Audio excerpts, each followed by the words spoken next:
So, another day, and don't you know it, another game dumped off by the wayside by the brilliant minds at EA. So I was stumbling through my Game Pass, looking for a title to play or stream. I started to notice of all these games that eat ass dumped off by the wayside. There's a lot of them. They're all on Game Pass too. Try them out. Because while they're dumping them to the wayside, they're keeping their mind on better titles. You know, like... Which brings me to the next game on my list. Dante's Inferno. Now, before you go on your little snappy rant about how and why would I want this cheesy God of War knockoff, ripoff to be remade or resurfaced, think about it. Was it really that bad? Or was it just kind of underrated? Or just not honestly looked at as its own game? You got these idiots at their keyboards waiting for games to come out so they can compare it to another game and tell you why it sucks. It's just what it is. And then everybody believes them and they don't give the game a chance. Half the people review games, they don't even play them. Like, what's the deal? Give it a, you know, you gotta start giving games a chance and look at it as its own thing. So, yeah, the formula, definitely taken from the foundation of early God of Wars. Definitely came out around the same time of God of War 3. So, there are similarities.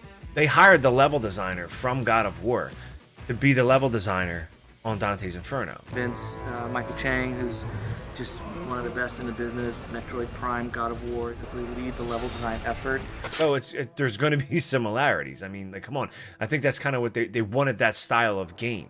And even Stig Asmussen, he even liked the game. And he was the creative director on God of War 3 at the time. A lot of controversy, a lot of good and bad reviews. It's like if you liked it, you liked it. If you didn't like it, you didn't like it. But when you step out and look at the story itself, there's a lot of material and a lot of potential to work with there. And I feel like Visceral had a really, really, really good vision on what they wanted to do with the game.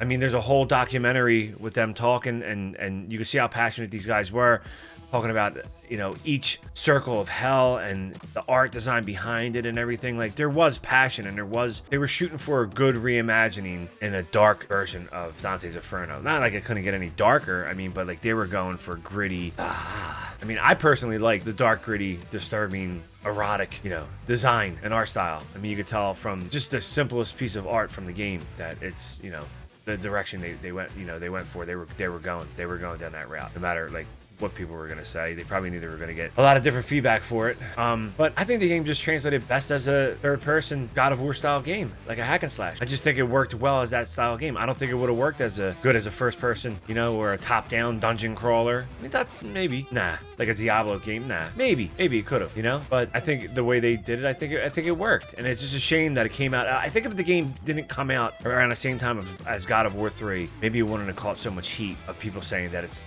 that's similar to God of War 3. We see a game, it looks similar, and the first thing our cynical asses do are we're sitting there picking it apart and not trying to treat the game for what it is. I mean, that's just what we do. We're assholes. What are you gonna do? So real fast, if you're not familiar with Dante's Inferno, real fast, the story. Dante's Inferno was one of 3 poems, okay? Written by Dante Alighieri, 14th century Italian writer. He composed the poems. It was the Divine Comedy, 3 poems. Inferno, Purgatorio, and Paradiso. Okay, basically purgatory, paradise. Inferno drives Dante's journey through the hell, accompanied by his buddy Virgil, and they take a nice scenic tour of the 9 circles of torment of hell. And each circle is a representation of some form of value that a person may have spiritually rejected. And these 9 circles consisted of as follows, and these are the art depictions from the game actually. You had limbo. The first thing you hear when you come into limbo for the first time is screaming. Right away, he sees like shades falling, screaming, you know, as they fall in, they're screaming, you know. Lust. The tormented souls are they're lovers searching for each other. They're denied each other, and that's their punishment. Reaching out to each other, but never able to touch. Gluttony. He is just this disgusting. It's like walking through somebody's intestine. You're not walking on the ground, you're walking on stomach. Greed. Greed is all about torture and teasing people with the lure of gold and ripping them apart as they reach for this. Anger is all about just intense violence and rage. Everything in the world is against you. Heresy. The heretics is to suffer for all eternity in a stone box on fire. This is the devil's backyard. Violence. A world of pure fire. is left behind. You see below you a river of boiling blood. You're now descending into violence. Violence is hot. By the time we get down here, it's pretty dark. It's getting very treacherous. Raining fire, just seething with negative energy. Fraud. Fraud is where the liars all go. Falsifiers, evil counselors, The panderers and the seducers, there's the sowers of discontent. thieves, grafters. The politicians, we kept everybody.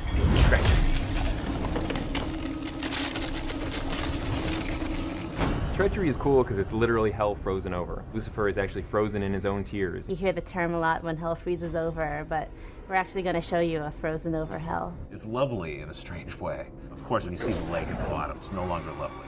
The poems are written so well that a lot of people say it's a hitchhiker's guide through hell. The game takes a different approach. They went a little different route with it. You play as Dante. Plays Dante, and he descends into hell after returning home to find his wife Beatrice murdered. With Lucifer seducing her soul into the underworld, Dante sets out on a rescue mission to save Beatrice, but he soon realizes he is also in hell to face his own demons and ultimately redeem himself. I mean, the dude's a badass. He literally kills death and takes his own scythe and heads right on in to take care of business. You don't even mess around.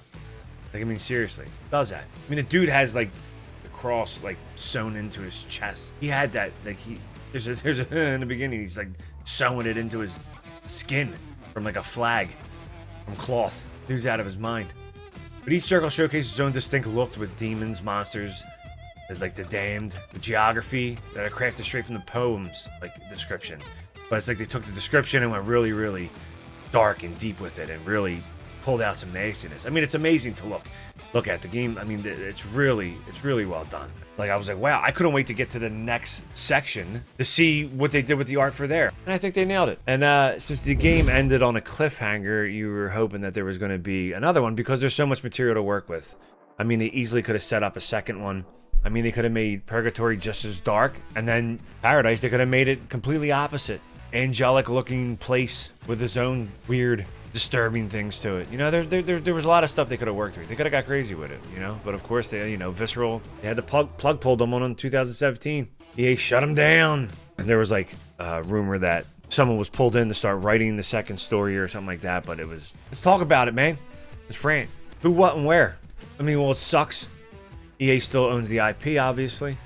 It looks like what was left of Visceral when they got split up in 2017, they kind of like got thrown all over the place amongst the other EA studios.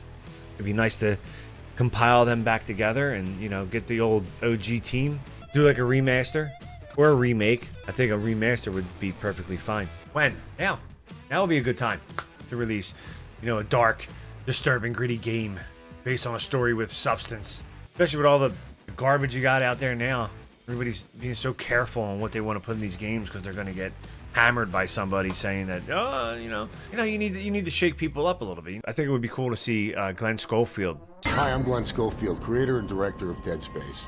I mean, he was the former VP and GM at Visceral. I would love to see his new studio, Striking Distance, Callisto Protocol. Oh my God, it has no head. That would be nice. They can somehow acquire that. You know, also there's you got studios like Ebb Software, Scorn, Blooper Team. There's a few studios that could nail it. Why? Because we need it. We need more games like this. You know, even something that's, you know, that has substance based on a 14th century poem that is remade to show that you can take history and make it into something dark and disturbing and put your own spin on it and it'd be okay and you can enjoy it. And it doesn't have to be controversial. Knock it off. Knock it off! There was like, I think we were trying to get a petition to go around, but EA gives zero fucks. They're not gonna do nothing. That petition is worth. They don't care. EA does not care. But that's basically it. I mean, when you think of it in a nutshell, it was a good game. You know, those who liked it, like it, love it. Those who didn't like it have their reasons. There's so many games that are just sitting there, and a lot of them are owned by EA. Just rambling and ranting. Another game. Tell me what you think, though. What do you think? Do you want to see Dante's? You want to see a remake, a remaster? What studio do you think we should do it? Who you know will deliver? What would you like to say? Tell me. Write it down. Do your thing. What do? You write stuff down there, right? Now, if you ain't doing nothing, do your thing. The boop, the bop, the beep, the boops. Check it out. Do your thing. I don't care. Whatever. Hey, be cool. Take it easy. I'll talk to you. Hey! If you made it this far, I commend you.